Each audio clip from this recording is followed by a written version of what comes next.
मेरी जो जिम्मेदारी बढ़ी है ये इसके कारण नहीं है क्योंकि मेरी माता जनप्रतिनिधि थी, ये इसलिए है क्योंकि मैं नरेंद्र मोदी की सिपाही हूँ, क्योंकि मैं भाजपा की कर्मठ कार्यकर्ता हूँ, क्योंकि नई दिल्ली संसदीय क्षेत्र से देवतुल्य मतदाता ने भाजपा का चयन करा है और इस विश्वास को मैं कभी निराश नहीं होने दूंगी। जो आपके सामने चुनौती थी, अरविंद केजरीवाल की चुनौती थी और विपक्ष साझा उम्मीदवार खड़ा किया था, आम आदमी पार्टी का उम्मीदवार था, क्या कहना है? जो रोड मैप अरविंद केजरीवाल देते हैं और फेल हो जाते हैं, तीसरी बार 7-0 का स्कोर है। देखिए, मैं कहूँगी कि किसी प्रकार की चुनौती नहीं, ये मैं चुनाव प्रचार में भी कह रही थी कि माननीय मुख्यमंत्री अरविंद केजरीवाल जी 2014 में भी प्रचार में थे, 2019 में भी प्रचार में थे, इस बार 2024 में भी प्रचार में थे, लेकिन मुझे लगता है दिल्ली की जनता का वोट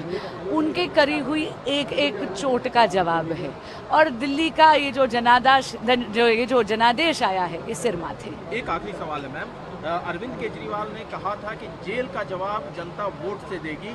लेकिन यहाँ तो मामला पलट गया, क्या कहना है? क्योंकि दिल्ली की जनता बहुत समझदार है, वो जानती है कि दिल्ली के माननीय मुख्यमंत्री अरविंद केजरीवाल जी का जेल जाने से वोट से कोई संबंध नहीं है। वे जेल इसलिए गए थे क्योंकि उन्होंने 9 समन्स का निरादर करा था। वे जेल इसलिए गए हैं क्योंकि दिल्ली हाईकोर्ट का जजमेंट कहता है कि माननीय मुख्यमंत्री अरविंद केजरीवाल जी की व्यक्तिगत भूमिका रही है शराब घोटाले में करोड़ों रुपए का किकबैक लेने की, और ये दिल्ली की जनता बहुत समझदार है। और इसीलिए जब माननीय मुख्यमंत्री जी ने किसी भी प्रकार का एक बनावटी सहानुभूति का एक मैं कहूँगी फसाद क्रिएट करने का प्रयास करा, दिल्ली की जनता पे वो छाया नहीं, और इसीलिए जो जनादेश है मुझे लगता है ये हमारे लिए भी आदेश है कि हम सेवा करें और उन पर भी आदेश है कि वे भी ज़रा दिल्ली की जनता का हित देखें और बनावटी सहानुभूति का खेल खत्म करें। मेरी जो जिम्मेदारी बढ़ी है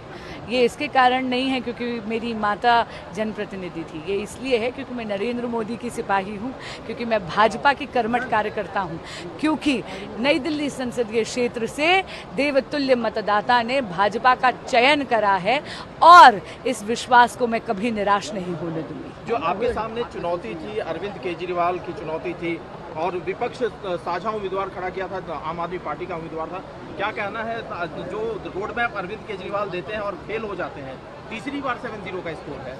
देखिए, मैं कहूँगी कि किसी प्रकार की चुनौती नहीं, ये मैं चुनाव प्रचार में भी कह रही थी कि माननीय मुख्यमंत्री अरविंद केजरीवाल जी 2014 में भी प्रचार में थे, 2019 में भी प्रचार में थे, इस बार 2024 में भी प्रचार में थे, लेकिन मुझे लगता है दिल्ली की जनता का वोट उनके करी हुई एक एक चोट का जवाब है और दिल्ली का ये जो जनादेश आया है ये सिर माथे। एक आखिरी सवाल है मैम, अरविंद केजरीवाल ने कहा था कि जेल का जवाब जनता वोट से देगी, लेकिन यहाँ तो मामला पलट गया, क्या कहना है? क्योंकि दिल्ली की जनता बहुत समझदार है, वो जानती है कि दिल्ली के माननीय मुख्यमंत्री अरविंद केजरीवाल जी का जेल जाने से वोट से कोई संबंध नहीं है। वे जेल इसलिए गए थे क्योंकि उन्होंने 9 समन्स का निरादर करा था। वे जेल इसलिए गए हैं क्योंकि दिल्ली हाईकोर्ट का जजमेंट कहता है कि माननीय मुख्यमंत्री अरविंद केजरीवाल जी की व्यक्तिगत भूमिका रही है शराब घोटाले में करोड़ों रुपए का किकबैक लेने की, और ये दिल्ली की जनता बहुत समझदार है। और इसीलिए जब माननीय मुख्यमंत्री जी ने किसी भी प्रकार का एक बनावटी सहानुभूति का एक मैं कहूँगी फसाद क्रिएट करने का प्रयास करा, दिल्ली की जनता पे वो छाया नहीं, और इसीलिए जो जनादेश है मुझे लगता है ये हमारे लिए भी आदेश है कि हम सेवा करें और उन पर भी आदेश है कि वे भी ज़रा दिल्ली की जनता का हित देखें और बनावटी सहानुभूति का खेल खत्म करें।